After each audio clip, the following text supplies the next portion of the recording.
Olá, Olá, tudo bem, Laura? Tudo certo? tudo bem, querida? Tudo certo, sim. Tudo? Então, a Laura foi a minha prof, uma mestre super especial. Eu vou deixar de se apresentar, Laura, para as pessoas que estão aqui assistindo e que vão assistir depois também.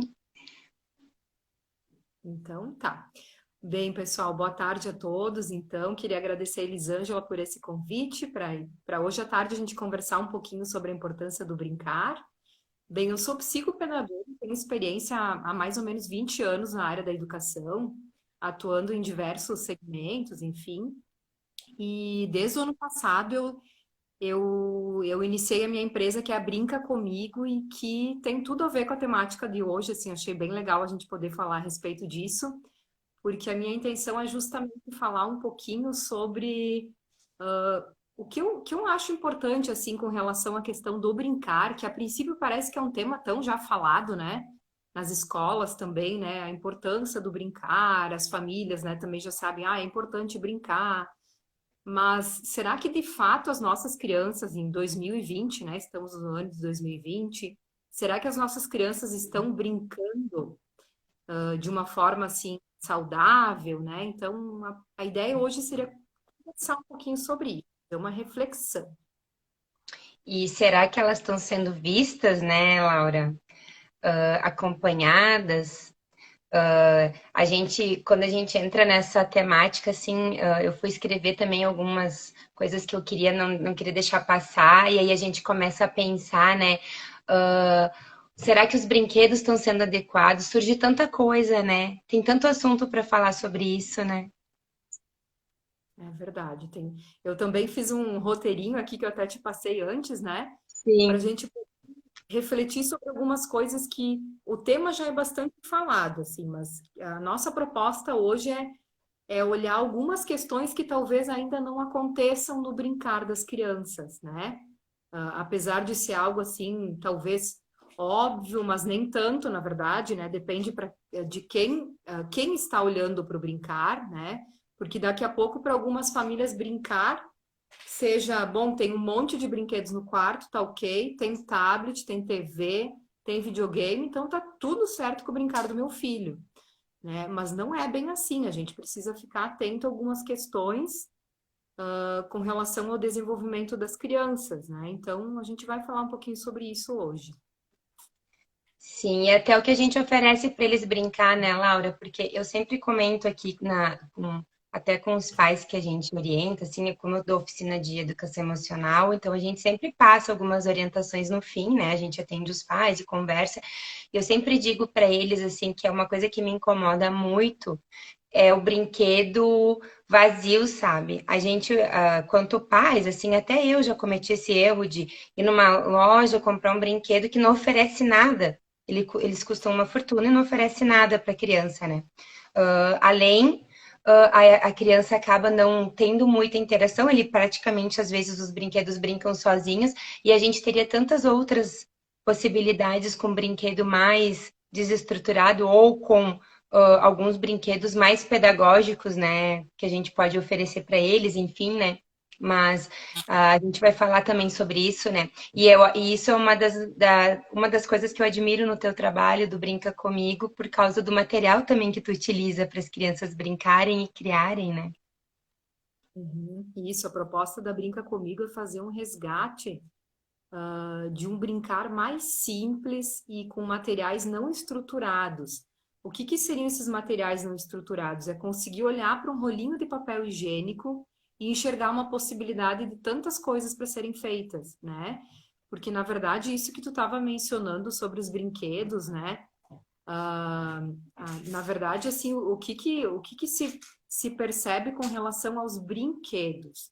Que cada ano que passa, os brinquedos eles acabam se tornando mais sofisticados. Cada ano eu fico assim apavorada com a sofisticação dos brinquedos e o alto custo embutido nesses brinquedos, né?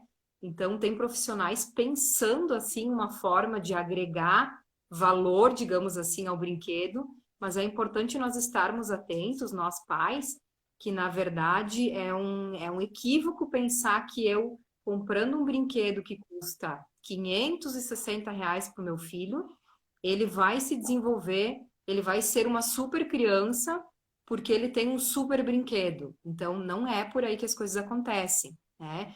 Na verdade, quanto menos estruturado um brinquedo, o que que significa estruturado? Quanto menos pronto ele vem, mais possibilidades a criança tem de criar, de inventar. Ela vai enjoar muito menos do seu brinquedo. Eu cansei, gente, de atender famílias na clínica, assim, quando as crianças apresentam dificuldades de aprendizado, né? Eu cansei de atender famílias que mencionavam que compravam. Eu me lembro de uma situação agora que eu queria relatar, de uma menina de 3 anos de idade e que a família mencionava assim, indignada, que recém tinha comprado. Eu não consigo lembrar o que que era. Era um carrinho. Era um carrinho onde ela entrava dentro do carrinho e o carrinho era motorizado, né? E buzinava, tocava musiquinha, enfim. Não é aquele de pedalar, é aquele que tu entra dentro do carrinho e tu liga ele e ele sai andando. E a família me contando indignados, assim, que eles recém tinham dado esse presente para a menina e que ela, na verdade, ela olhou 2, 3 vezes, andou 2, 3 vezes e já não quis mais saber do brinquedo, aquele já não era mais interessante para ela. Até porque eles mencionaram a quantidade de brinquedos que essa menina tinha dentro do quarto dela. Então, duas questões que eu queria mencionar aqui sobre os brinquedos, né? A questão de se o brinquedo ele vem tão pronto que a criança não precisa fazer nada, ela enjoa, gente. Isso a criança, na verdade, ela tem desejo, ela tem curiosidade, ela quer inventar, ela quer fazer. Se o brinquedo é limitado, andou uma vez, andou duas, andou três, andou quatro, andou cinco, acabou. A minha experiência vai ser sempre a mesma. Ele não possibilita que ela faça coisas diferentes, né? Então, ali já acabou o interesse. E a outra questão que eu estava falando, agora eu me perdi. Duas questões. Que o brinquedo ele não pode vir pronto, né? Que ele tem que ser Sim, desestruturado. e que a importância dele ser desestruturado, enfim, bom, depois daqui a pouco volta ao meu raciocínio. Mas o quanto às vezes a gente investe muito dinheiro, né, em brinquedos que a gente pensa que isso vai ser ótimo para os nossos filhos e na verdade é o contrário. Isso, além da gente gastar excessivamente em algo que não é necessário, e aí a gente tem que trabalhar muito mais e ficar muito menos tempo com nossos filhos, para dar coisas que para eles, na verdade, mais atrapalham do que ajudam. Ah, eu acho que eu estava falando do excesso de brinquedos, né? Sim, do Quando uma excesso. criança tem um quarto com muita quantidade de brinquedo, isso acaba até sufocando a criança. É como se ela não tivesse um respiro, é como se ela não soubesse para onde que ela vai, porque acaba ficando uma bagunça gigantesca e a criança não consegue nem se orientar para qual brinquedo ela vai utilizar. Então, só para a gente ficar atento, assim, porque a gente liga a televisão e nos desenhos, nos canais que tem desenhos animados, né, é uma enxurrada de ofertas. A gente vai para o shopping, a gente vai numa loja de brinquedos, é muita oferta de brinquedos novos, diferentes, lindos, coloridos, atrativos, né? Então, que a gente possa ficar atento e não se distrair com isso tudo e poder analisar o que que precisa, o que que não precisa, né? Mesmo que a criança peça, será que eu tenho que dar? Ou será que é importante eu dizer, olha, isso não dá para comprar, né? Até pensando na questão do preço, às vezes tem uns preços assim que são, eu acho, abusivos e se a gente for ver, por exemplo, o valor de um, sei lá, um brinquedo que eu falei, R$ 560, daqui a pouco é um valor que uma criança que está com alguma dificuldade, né, ela poderia ser utilizado esse valor para fazer uma terapia, por exemplo, né? E Poderia ser. interessante, né, Laura, que isso reflete muito também a quantidade de horas que as crianças ficam na frente da TV e das telas. Porque tu vê que naqueles videozinhos que eles olham no YouTube, as lojas, tem algumas menininhas, né, ou meninos que são YouTubers, eles acabam recebendo, né, os brinquedos das lojas, das fábricas, e aí eles fazem propaganda. Na TV fechada também, uma enorme quantidade de propaganda. E eu sempre digo, né, que esses brinquedos, eles são tão prontos que eles brincam sozinhos, então a criança não se sente nem incluída, né? E a gente tem notado, eu tenho notado muito, assim, a falta de repertório, às vezes, das crianças quanto mais brinquedo elas têm, menos repertório para, menos falam, menos interagem, menos criam, né? Então a gente nota assim que atrasa, atrapalha, como tu disse, o desenvolvimento, e ao mesmo tempo eles estão ali para suprir uma falta, né? Esses brinquedos, às vezes, eles vêm para suprir, então a gente tem que parar um pouquinho para analisar o, qual é o papel que esse brinquedo vai ter na vida do nosso filho, né? Porque eu vejo assim, aqui quanto os pais que mais trabalham fora, que estão menos presentes, eles acabam dando brinquedos mais caros, né? Isso a gente vê em pesquisas, a gente vê e até na fala de alguns pais, assim, a gente nota, né? Dos nossos convívios. Então, às vezes, simplesmente. Ah, eu não tô muito em casa, né? Aí eles me pedem, aí eu quero suprir aquela falta e acabo dando um brinquedo. Sinceramente, eu nunca fui de comprar brinquedo muito caro, principalmente para minha filha. Meu filho até, ele pegou uma época que eu até comprei uns brinquedos mais, assim, elaborados. E aí, outro dia, eu entrei numa loja aqui em Nova Prata e me apavorei. A minha filha me pediu a casa da LOL. A casa da LOL custa R$ 3.000. E eu nem me passou pela cabeça dar, mas eu entrei e na clipe aqui tinha a casa estava bem na frente do caixa, assim, para chamar a atenção das meninas. Eu nem pensei que existisse um brinquedo tão caro assim. Um brinquedo, tipo casinha de boneca desse valor, né? Então eu fiquei pensando, nossa, olha o valor de investimento, de vida, de tempo, né? Eu sempre uso a frase do Mujica, né? Que a gente não gasta dinheiro, a gente gasta tempo de vida que a gente precisou trabalhar para ganhar aquele dinheiro, sabe? E não é porque eu teria ou não que eu deveria comprar. Eu sempre penso nessa questão sustentável também, né? Porque a gente vê que a gente acaba tendo que trabalhar, às vezes, tanto para comprar coisas que a gente não precisa ter, né? Então, entrou naquela fala que tu teve, assim, então é uma reflexão que a gente precisa fazer, né? Uhum. E eu vejo também que algumas vezes nós, pais, agora vamos incluir, porque eu sou mãe também, às vezes a gente se sente um pouco culpado, assim, de dizer não para a criança, de um desejo que ela tem tanto de algo que ela viu na televisão, né? As meninas com a tal da LOL, assim, gente, é impressionante ver como essa boneca, essa tal da LOL, virou uma febre, assim, e como as pessoas que vendem, agora me fugiu o termo das pessoas que trabalham com isso, o pessoal do marketing, enfim, trabalham de uma forma tão intensa, usando inclusive o psicológico, assim, analisando como a criança pensa, como ela raciocina, porque na verdade tudo que é relacionado a personagens é caríssimo. É caríssimo. E eu me lembro que até no início do ano, desse ano, eu fiz uma postagem nas redes sociais eu fui até uma loja de material escolar com o meu filho, e eu decidi que eu iria comprar a lista de material escolar com ele. E eu até escrevi nas redes sociais, fiz uma foto e tal. E eu mostrei para as pessoas o valor que custaria a lista completa se o meu filho tivesse escolhido materiais escolares de personagens, tá? Se fosse o dobro e até um pouco mais. Como ele é menino, eu vejo que tem alguns personagens que são um pouco mais light, assim, mas eu vejo que o universo das meninas é muito mais explorado nesse sentido, né? Em tudo, Então, a né? questão. Em roupa, em brinquedo, em todos os sentidos é mais explorado a menina. E aí eu me lembro que naquele dia que eu fui com o meu filho, eu conversei com ele a respeito disso, daí até a gente foi com o tempo, e aí ele escolhia o que ele queria, eu tentava mostrar assim, olha, isso aqui está dentro do que a gente pode. E aí teve algumas situações que ele escolheu, acho que era, por exemplo, uma régua de um personagem, né? E aí a gente fez a gente equiparou o valor da régua do personagem à régua comum, o valor que tinha, né? E aí depois, então eu deixei ele comprar, mas a gente fez uma troca de por exemplo, o caderno, então tinha que ser sem personagem. Ele tinha que ser de carro, de alguma coisa assim mais básica.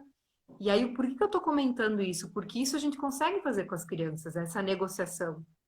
Mas eu vejo assim que as mães, nós mães, que geralmente são as mães que fazem isso, a gente já vai direto na compra daquilo que é mais caro, assim. Eu vejo que nós estamos um pouquinho atrapalhadas com isso, no sentido de comprar a mochila mais brilhante que tem. Cara, Na escola que meu filho estuda tem umas mochilas que eu acho que custam uns R$ 500. É, e tu Porque sabe que aqui a escola teve uma ideia, aqui a escola teve uma ideia brilhante, que eu achei brilhante, eu optei. Eles fizeram uma mochila para a escola e quem quisesse comprar, comprava. E foi um valor super acessível. Foi tipo R$ 90 a mochila. Eu achei o máximo, comprei. Aí depois, na época que eu fui comprar material escolar, aí eu até me senti um pouquinho culpada, sabe? A gente, como mãe, né? Porque a mochila é azul da escola, né? E aí a minha filha foi comigo também fazer a compra do material. E ela olhou todas aquelas mochilas carésimas, sabe? E ela me disse, mãe, mas eu queria tanto uma mochila. Daí eu conversei, acabei fazendo as trocas, enfim, como tu diz, né? Mas tu sabe, Laura, que a gente tem como explicar para eles e mostrar para eles, né? Eu me lembro que eu trabalhei muito tempo antes de trabalhar de psicopedagoga, eu trabalhava em loja. E isso a gente via nítido nos calçados, os royalties que se cobram, né, dos personagens. E uma maneira da gente ver nitidamente é o Havaianas, né? Porque o Havaianas é o mesmo, todos, adulto, infantil, ele é o mesmo material. Só muda o personagem, né? Se é de criança, tem personagem, custava às vezes 10, R$ 15 mais caro. Então, isso é para a gente ter uma pequena noção do que envolve essas questões de personagens, né? verdade, verdade. Bom, dá para escutar direitinho aí? Tá tudo bem? Tudo certo. Aqui sim, o pessoal tá escutando bem aí? Vamos Acho ver se o que sim, pessoal. acho que tá bem. Acho que tá Então, super tá. bem. Então, eu vou dar sequência aqui. Eu tinha feito algumas anotações, agora eu vou começar meio que seguir, porque eu queria realmente falar sobre algumas coisas que eu anotei aqui. A questão do brincar, por exemplo, que eu tinha anotado aqui, o como eu vejo que é um pouco banalizada essa questão do brincar é importante na infância. Eu vejo que as pessoas ainda não estão atentas para a real importância. Porque o brincar para uma criança não é de qualquer jeito, não é qualquer coisa, não é assim, se dá, se brinca, né? Não, a criança tem que brincar. Porque assim como nós adultos, o trabalho, ele é algo que nos torna sujeitos, né? Nós nos sentimos pessoas responsáveis, né? Nós percebemos que o que a gente faz tem valor. Para a criança, é a mesma equivalência o brincar. Então, o brincar, ele é um trabalho para as crianças, né? Então, é importante a gente levar isso muito a sério. E é através do brincar que a criança aprende. Então, e essa é uma informação muito importante para os pais. Por exemplo, quando uma criança é pequena, né? Lá um bebezinho que está aprendendo a falar. Como é que um bebê aprende a falar? Ele não vai aprender a falar se ele tiver um pai e uma mãe que fizer assim: filho, fala copo, fala caneta, fala tiara. Porque eu já atendi muitas famílias, muitas crianças com atrasos na linguagem, e eu percebia nas sessões, onde os pais estão juntos, que é assim que os pais fazem. Não todos, né? Estou dizendo que alguns. Mas então, só Sim. para deixar claro, é assim que uma criança aprende a falar. A questão do caminhar também, né? A gente não vai ensinar a criança a caminhar. A gente vai dizer, bota um pé na frente, bota um pé atrás, agora te equilibra. Não é uma coisa teórica, não é uma palestra que a gente faz para uma criança. Então, tudo que a criança for aprender, e o aprendizado inicia desde os primeiros dias de vida, na verdade, desde quando o bebê está na barriga da mãe, ele vai acontecer de uma forma lúdica. E eu vou explicar de que forma agora. Tudo bem, Ana? Quer ficar aqui pertinho? Precisei dar uma paradinha, porque meu pequeno aqui do meu lado estava dando umas. Ah, tranquila. A gente entende. Outro dia a minha participou aqui também. Ela me chamava, mãe, mãe, mãe. Aí só aparecia a mãozinha dela me puxando. Ele participar, né? Qualquer coisa, tu tá por aqui. Oi, fala. Porque eu ia mostrar, mas não precisou. Gente, então o que eu queria comentar a respeito de quando inicia o brincar?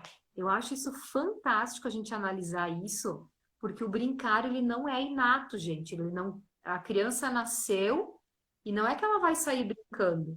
Tanto é que algumas crianças têm dificuldades para que isso surja, tá? Algumas crianças que a gente atende na clínica, principalmente aquelas que apresentam mais dificuldades no aprendizado, né? Crianças com atrasos mais severos no desenvolvimento, algumas não conseguem brincar. E muitas vezes é no atendimento psicopedagógico que a gente vai auxiliar essa criança, a gente vai trazer recursos para que o brincar comece a acontecer na vida dela.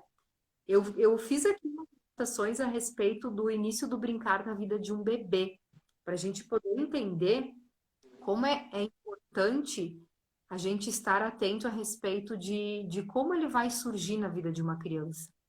Porque, na verdade, quando um bebê nasce, o falar não é inato, o caminhar não é inato, o brincar não é inato. Essas questões todas que se referem ao aprendizado humano, a criança não vem com o chipzinho pronto aqui, ó. Ela vai, quando tiver 1 ano de idade, ela vai começar a falar.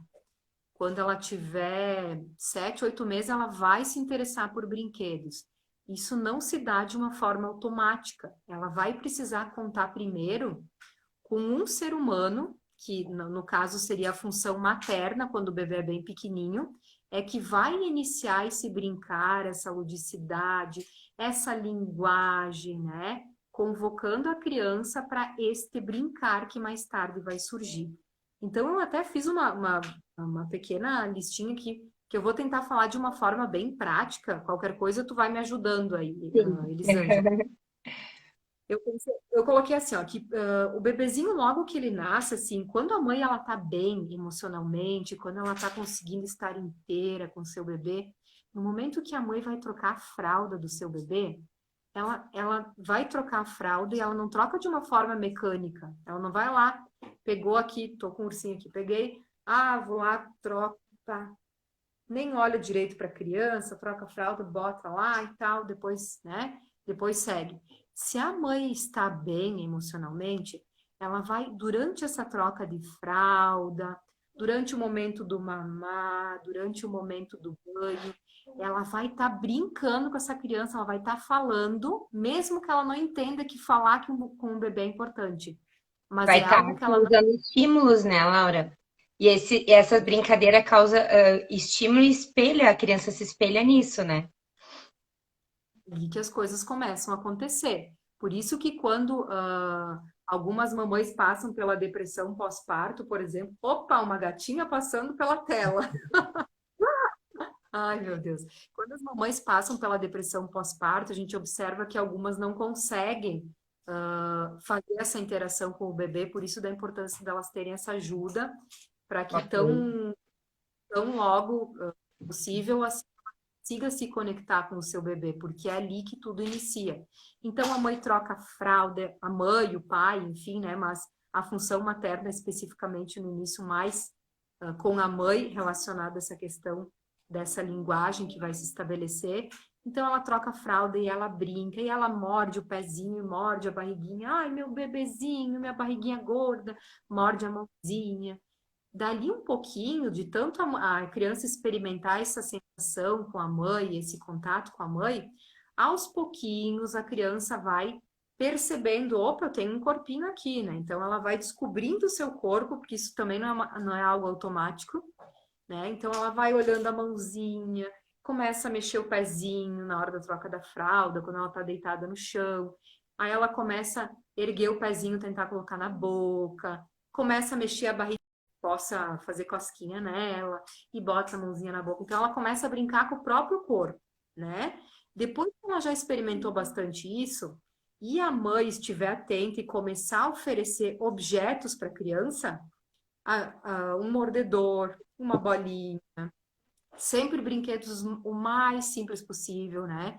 Então a mãe vai ofertando esses objetos e a mãe junto com esse bebê, e esse bebê vai começar a se interessar pelos objetos e consequentemente o brincar vai começar a surgir. Mas é importante que existam esses primeiros momentos junto com a sua mãe ou a pessoa que exerce a função materna. Senão a gente observa crianças com uma lacuna bem grande, e eu já atendi algumas crianças na clínica com 2 anos de idade, 3 anos de idade, que quando viam uma caixa de brinquedos, alguns brinquedos simplesmente não sabiam o que fazer, né? Não conseguiam E entender. E a fala acontece do mesmo jeito, né, Laura? Porque o brincar, ela aprende brincando e com a interação do pai, da mãe, dos cuidadores, né? E a questão do surgimento da fala, dessas outras competências, acontece do mesmo jeito, né? Às vezes a gente vê que a criança não fala, mas aí ela também não tem adultos que conversem com ela, que cantem com ela, que brinquem com ela, né? Assim, que Exatamente. desenvolva o verbal, né? Exatamente.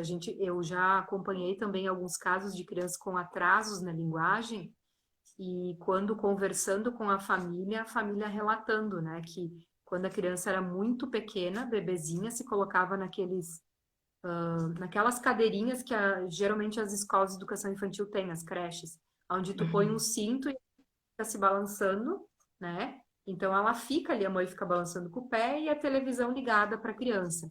Gente, isso alguns pais podem pensar que daqui a pouco, na televisão tem um desenho muito legal onde eles ensinam as cores. A criança não vai aprender com a televisão, gente. Não é com a televisão que a criança aprende. Porque eu já escutei isso de pais dizendo que o filho aprendeu a dizer obrigado, com licença, porque num desenho animado eles falam isso, a criança não aprende com uma máquina. Ela vai aprender as boas maneiras se dentro da casa dela ela escuta a sua família dizendo com licença, obrigado, no dia a dia. Porque é assim Sim. que nós humanos temos, em situações reais. E se tratando de criança pequena, muito mais. Ela não tem condições de aprender com uma televisão, né? Então, isso é um grande equívoco também que eu escuto às vezes dos pais. Deixa eu ver o que E, mais eu coloquei e, aqui. e o que eu acho que a gente tem que chamar a atenção também dos pais é que aquela criancinha que a gente tem ali, que a gente teve, agora tu estava falando, eu estava me lembrando dos meus filhinhos pequenos, né?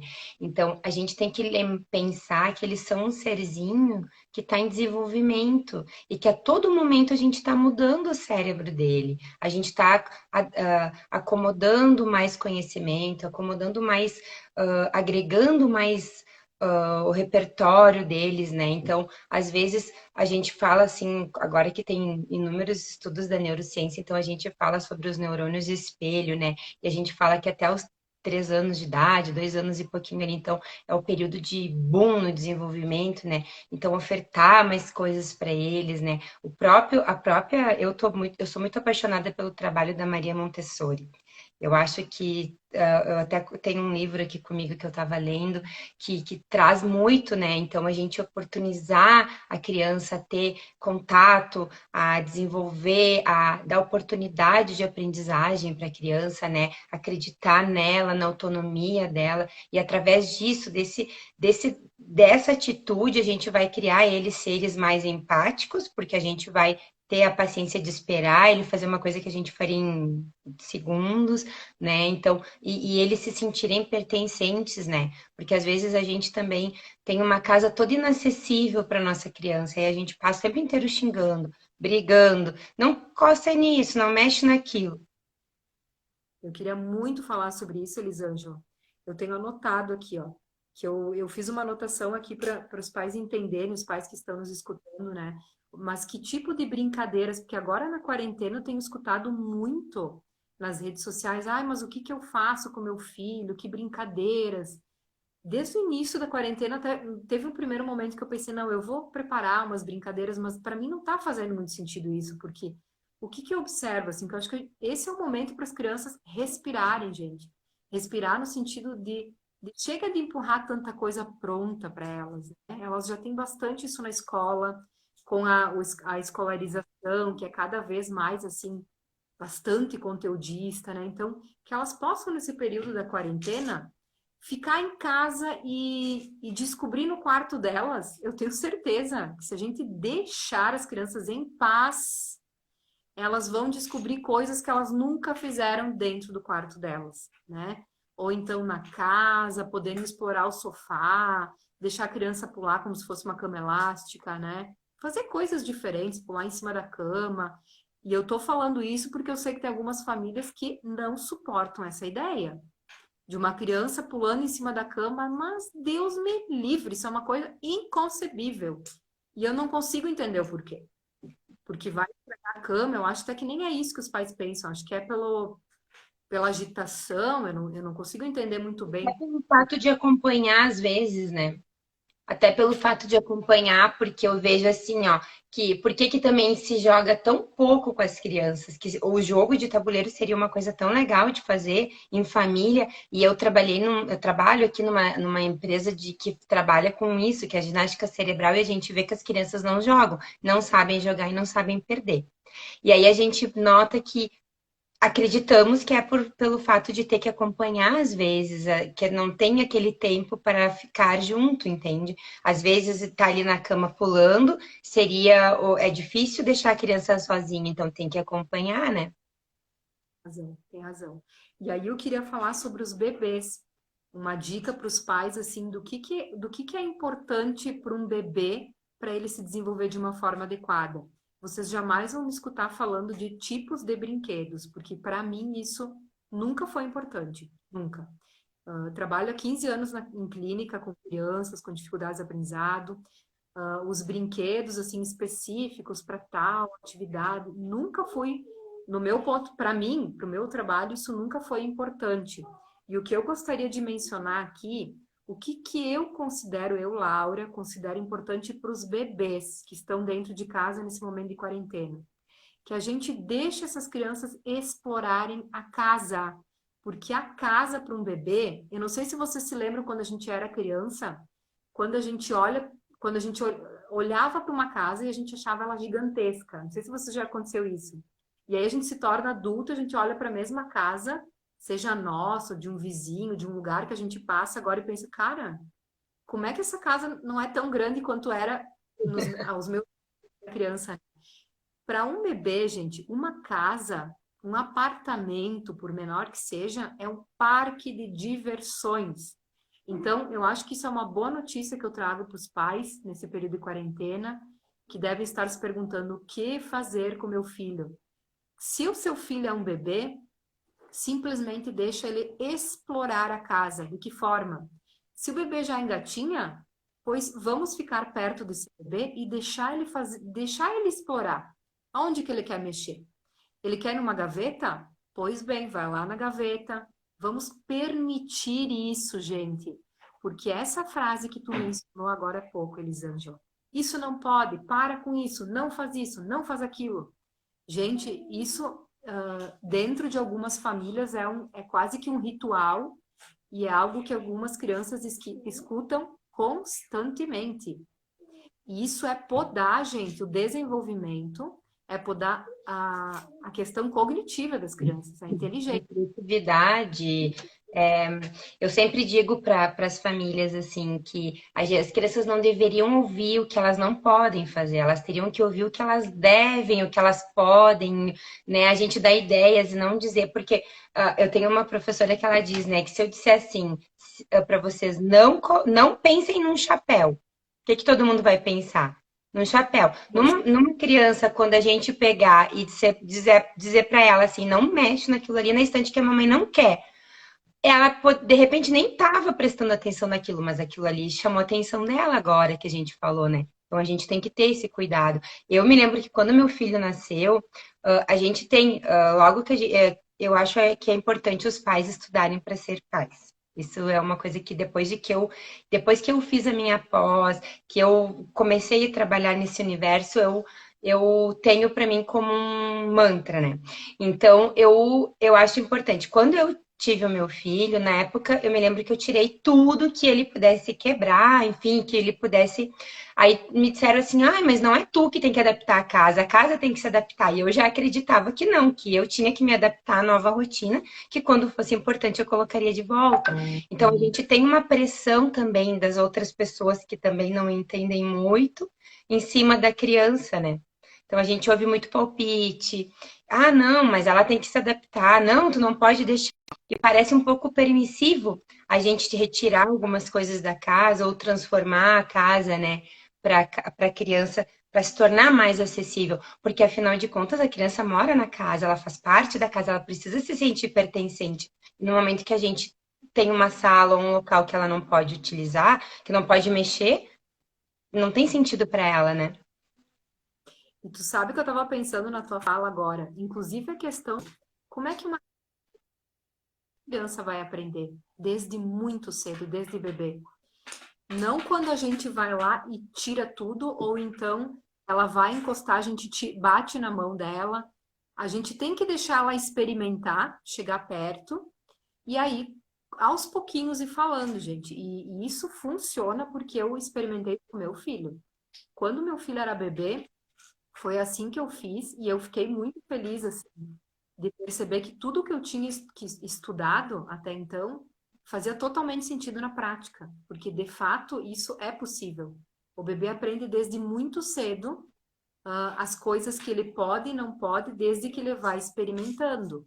Agora, se eu tiro tudo, ou então eu digo tudo que não para ele, sem ele fazer essa experimentação, aí a gente vai ver crianças com 6 anos de idade, agora eu estou falando de outras questões. 6 anos de idade que quando está na rua, por exemplo, ela não tem noção ainda de que ela está na calçada, ela chegou no cordão, ela tem que esperar, olhar para os lados para ver se pode atravessar a rua. Ela não consegue ir criando essas noções de perigo. Estou falando fora de casa, mas isso vai se aprendendo dentro de casa com outras Em situações também. casa, um exemplo bom é o fogão a lenha, né, Laura? Aqui no interior a gente usa muito fogão a lenha, mas eu usava quando eu morei em Viamão muitos anos e eu usava bastante. Então eu tinha muito medo que meu filho se queimasse no fogão a lenha. Então quando ele era bebezinho, já estava caminhando, se aí se equilibrando, eu cheguei com a mãozinha dele perto para ele sentir o calor. E aí eu mostrei para ele que ali ele ia queimar, que tinha o perigo. Eles nunca, nenhum dos dois, nunca se queimaram. Nem no fogão, nem na lareira. Então, isso é um exemplo mais, né, grotesco que a gente diz, mas é um exemplo real, sabe? Que a gente vai mostrar. E eles entendem tudo que a gente fala. Às vezes a gente não conversa muito, né? Aquele livro O Cérebro da Criança, o Daniel Siegel, ele fala bastante disso, né? Que a gente tem que falar e deixar as crianças falar para a gente, mesmo quando elas não falam, quando elas só tem sai aquele balbucio, porque elas estão querendo mostrar alguma coisa que aconteceu e a gente tem que dar sentido para aquilo, né? Então, sempre conversar muito com eles e explicar. Show, legal. Aí eu queria falar também, então a gente já falou um pouquinho sobre os bebês, né? Sobre deixem os bebês explorarem a casa. Só que, claro, vai precisar que os pais estejam juntos. Mas é importante lembrar que essa primeira fase da infância, até aproximadamente os 3 anos de idade, eu quero reforçar o que tu já mencionou, a questão da plasticidade cerebral. O cérebro está a milhão, gente. Esse é o momento de investir em uma criança. Quando eu digo em investir, não é enchê-la de atividades extracurriculares para serem feitas. Já colocar no balé desde muito cedo, inglês, não é isso. Para mim, no meu ponto de vista, o que é mais importante é um pai e uma mãe presentes. Com tempo de deixar ela com tempo, sem aquele estresse que está sempre na corrida, com tempo de ter alguém observando ela fazendo descobertas, com tempo de estar junto. Porque se eu deixar uma criança pequena durante muito tempo, por exemplo, na frente de uma televisão parada, vale lembrar que o tempo que ela fica em frente à televisão parada, os seus neurônios também estão parados. Eu acho que isso é importante os pais saberem. Que não é brincadeira, isso é bem sério. Nossa, que legal. Eu vejo. Tá. Ai, meu Deus. Gente, acabou de aparecer uma catapulta aqui em cima da minha cabeça. Agora achei que ia cair em cima do. Deus. Meu Deus. Vida real, vida real. Isso aí. Falamos sobre os bebês, eu queria falar sobre as crianças um pouquinho maiores, né? As crianças, por exemplo, 6 anos de idade, o que eu considero muito importante, assim, brincadeiras que envolvam a movimentação do corpo, né? Quando, agora nesse momento ainda não dá muito para ir para os parques, enfim, mas vou dar um exemplo de quando uma criança vai num parque, né? E aí tem aqueles trepa-trepa, daí tem o balanço, daí tem o escorregador, a escada para subir. Deixem essas crianças experimentarem. Eu vejo pais e mães com muito medo que as crianças se machuquem, que se quebrem, e eu vejo que justamente essas famílias que têm muito esse medo passa para a criança se torna totalmente frágil, E quando vai na escola, são justamente essas crianças que mais se machucam quando vão para o parquinho. Porque aí elas não têm ainda essa desenvoltura. E essa desenvoltura corporal é muito importante para quando a criança chega no processo de alfabetização formal, ali por 6, 7 anos de idade. Então, muita experimentação do corpo. E dentro de casa, nesse período da quarentena, também dá. Tem muita coisa para fazer. Fazer cambalhota, fazer pirueta, né? Que nem o Jorge, ele está dizendo aqui que ele faz isso. Dá para inventar muitas brincadeiras. Dá pra... Nós eu tinha feito um e-book no começo, assim, da quarentena pra gente, pra distribuir pra quem quisesse, assim, que várias mães me pediram, como tu falou. E aí, uma das brincadeiras que eu coloquei lá foi o bailinho, porque é uma coisa que eu adoro. Eu adoro música e eu não gosto de TV ligada pra outras coisas. Não vejo política, não vejo quase nada. Então, eu boto ali uma música e a gente, todo mundo adora. Meu filho faz violão, gosta, enfim. E a gente faz bailinho. Eu adoro fazer eles dançar assim, proporcionar isso, né? E a importância que é o nós pais mediar, porque às vezes se a gente deixar, vai ser mais tranquilo e mais cômodo para nós dar um tablet na mão deles, deixar eles lá no sofá. A gente não vai precisar mais nem chamar só para comer e olhe lá, porque vamos ter que só dar uma brigadinha para eles saírem para comer, né? E a importância que é da gente mediar e estar ali junto, e estar presença e falar e enriquecer eles, né? Porque embora a gente fale que eles até os 3 anos é o boom do desenvolvimento, a gente sabe que a gente está todo o tempo modificando, né? A neuroplasticidade já explicou que até o fim da vida a gente aprende, e principalmente até a adolescência também tem um período mais propício para eles aprenderem, né? Então, e a gente nota que a questão da alfabetização pesa bastante nessa época, as crianças que brincam menos, né, Laura? a Pesa gente bastante. observa muito nítido nas crianças que apresentam dificuldades de aprendizagem, quando a gente vai analisar como é que é a rotina dessa criança em casa. Ela brinca, como que ela brinca, do que ela brinca. Isso é muito nítido, gente. É muito nítido, porque a gente tem visto, eu até fiz uma anotação aqui com relação a isso, que eu tenho visto crianças adoecendo muito cedo, adoecendo de problemas de saúde, que antigamente, alguns anos atrás, eram doenças que cometiam pessoas idosas. E agora nós temos crianças com problemas de obesidade, com problemas na estruturação óssea, que tem muito a ver com a alimentação e tem a ver com a falta de movimento também, e outras questões de saúde, questões emocionais, crianças com depressão, gente. Isso a gente não via há um tempo atrás, crianças com depressão. E aí faço um paralelo a isso, lembrando que o brincar é terapêutico, gente. Então, jamais enxergar uma criança dentro de casa, agora nesse período da quarentena, brincando e pensar, meu Deus, ela não está fazendo nada, meu Deus, eu preciso fazer alguma coisa com ela, eu preciso matricular ela em alguma coisa online, eu preciso que ela faça algum curso disso, algum curso daquilo. Não, gente, se a criança está brincando, isso é terapêutico para ela. Terapêutico a nível, pensando na questão emocional, é importante para a questão do desenvolvimento, é importante para tudo, no geral, do desenvolvimento de uma criança. Então, eu gostaria de dizer para os pais poderem se acalmar um pouquinho, essa angústia que nós adultos temos de querer entregar coisas prontas para a criança, né? Né? Eu preciso dar coisas para o meu filho, eu preciso dar atividades, né? Tu mencionou aí a tua ideia do bailinho, que eu achei fantástico. E se a gente chegar para a criança e falar assim, ó, bem na parceria, pai e mãe, o que que nós podíamos fazer hoje de noite, uma coisa bem legal. Deixa a criança dar ideia também. Não só os pais se preocuparem no que fazer, né? Monta aí uma rotina com a criança, pede para ela dar sugestão. A gente não precisa só nós estarmos quebrando a cabeça e pensando, né? E entregar tudo prontinho, porque muitas vezes não é isso que ela quer. E aí a gente não dá É, espaço de colocar.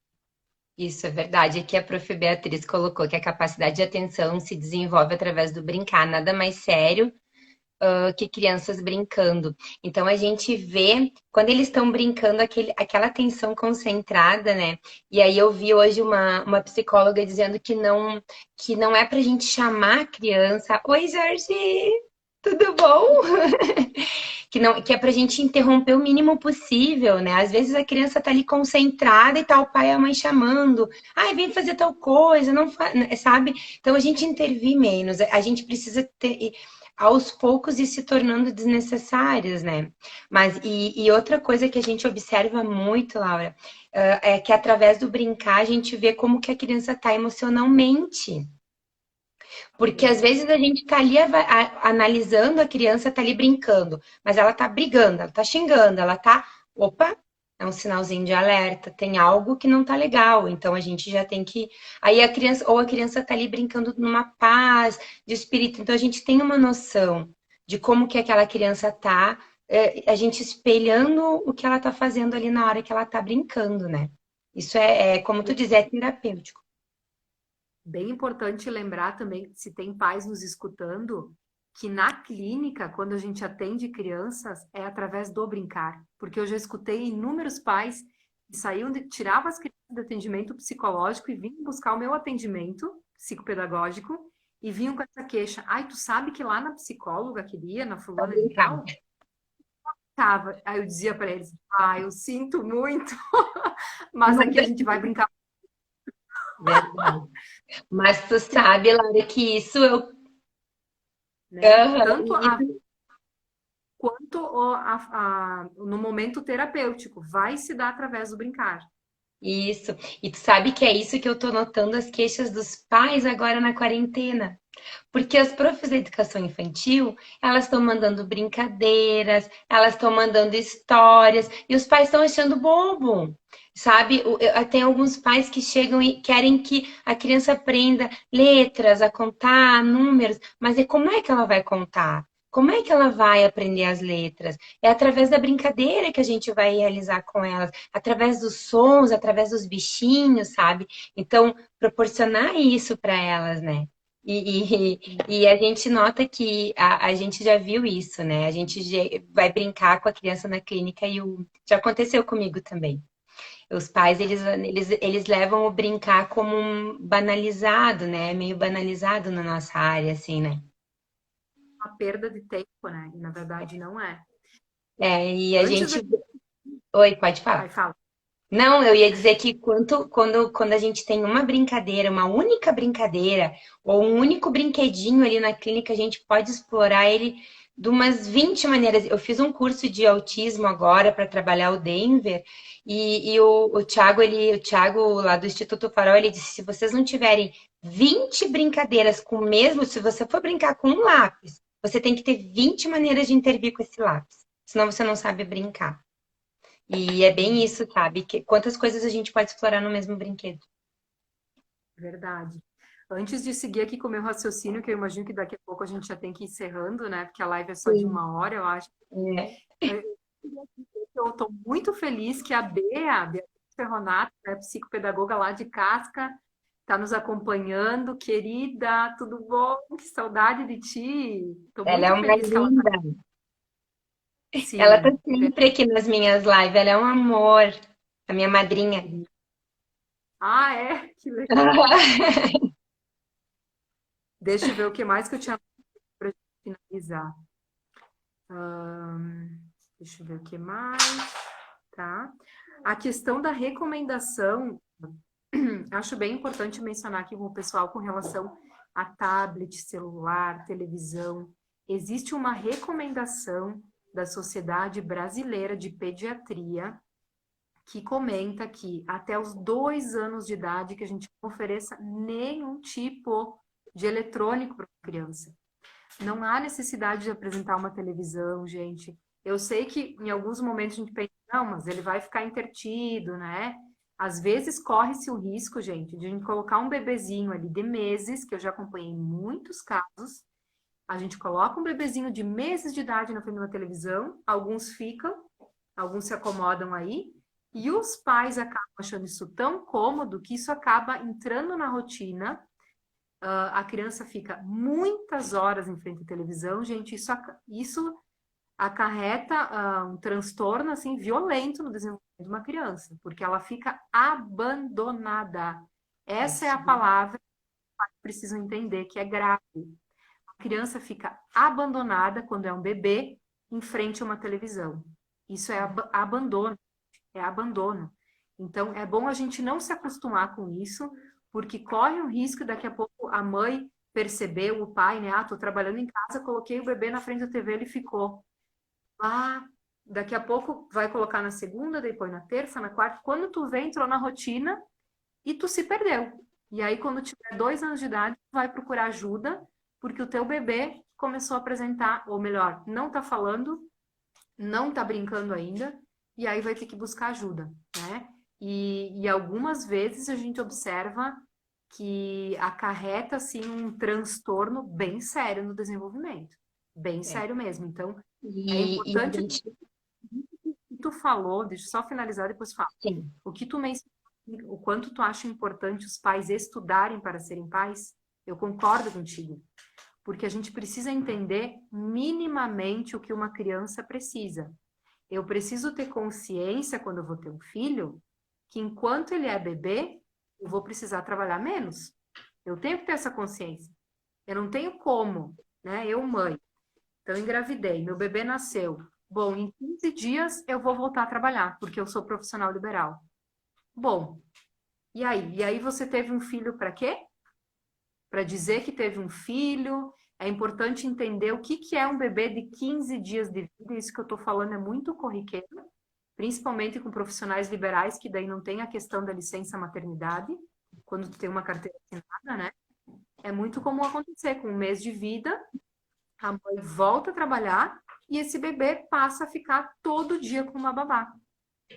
E ele simplesmente perdeu totalmente a referência da mãe, que é quem deveria exercer a função materna para um ser humaninho que ainda nem se enxerga separado da sua mãe.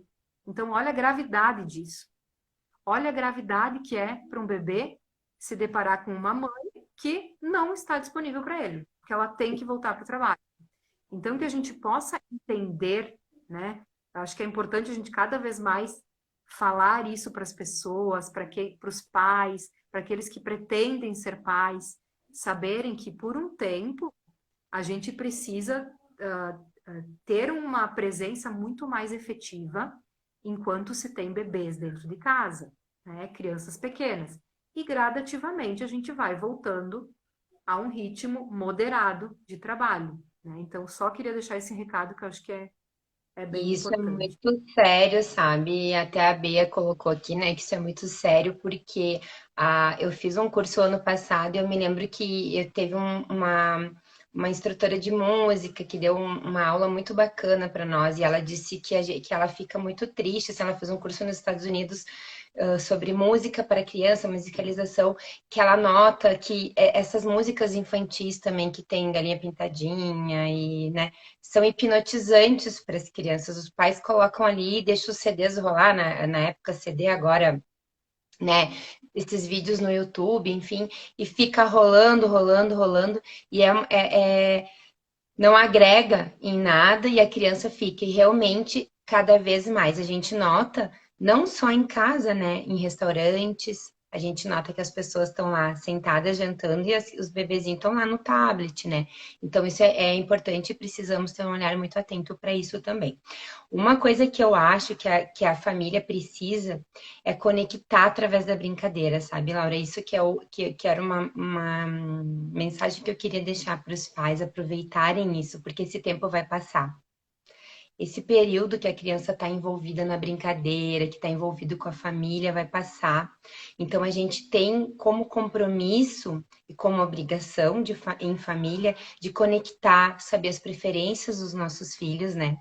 Porque muitas vezes a gente se pega com pais, com famílias que não sabem bem as preferências, sabe? Que não sabem bem o que que o filho realmente gosta, como é realmente o meu filho, né? Então, aí chega na escola, a professora fala uma coisa do filho, nossa, aquilo cai como uma pedra, porque não é a mesma criança que está em casa. Então a gente tem que parar e olhar para isso, sabe? E só vai acontecer. Todas as vezes que eu falo aqui em vídeos na internet ou em casa, eu falo muito sobre conexão, né? Então, a conexão através da correção e a conexão através do brincar. Eu acho que isso é o que precisa muito nas famílias, né? Acho que para finalizar, eu acho que essa é a ideia que a gente quer passar, né? Ai, meu filho aqui estava falando junto comigo que ele quer deixar uma mensagem. Falar bem rapidinho. O que que tu queria dizer? Ah, ele esqueceu. Então tá. Eu acho que nós estamos finalizando já, né, Laura? Porque vai cair, senão. Tá, fechou. Certo? Então, Muito gente, obrigada. joia. E eu queria lembrar uma frase: brincar é terapêutico, jamais é perda de tempo. E se os pais conseguirem desligar um pouquinho nesse período da quarentena de todos os problemas que nós temos, eu tenho vários, não sei vocês, e a gente conseguir brincar com o nosso filho no chão, isso é terapêutico para nós também. O lúdico é importante para também. Acho que Isso era é isso, gente. isso aí. Esse rapaz que eu fiz o curso lá de Florianópolis, ele disse que o importante para o pai e para a mãe é sentar a bunda no chão e brincar. Isso é o. Então, essa é a frase, né? Mais grotesca, mas essa é a frase, né? E então, assim, ó, muito obrigado, Laura, por ter participado. Foi muito importante. Eu vou botar essa live, eu vou salvar ela agora, eu vou colocá-la no YouTube para as famílias ouvir. Vou sempre indicar. Obrigado, Beatriz. Muito, muito obrigada e gratidão. Um beijo Obrigada. para todo mundo que nos ouviu. Tchau, Tchau, tchau. tchau.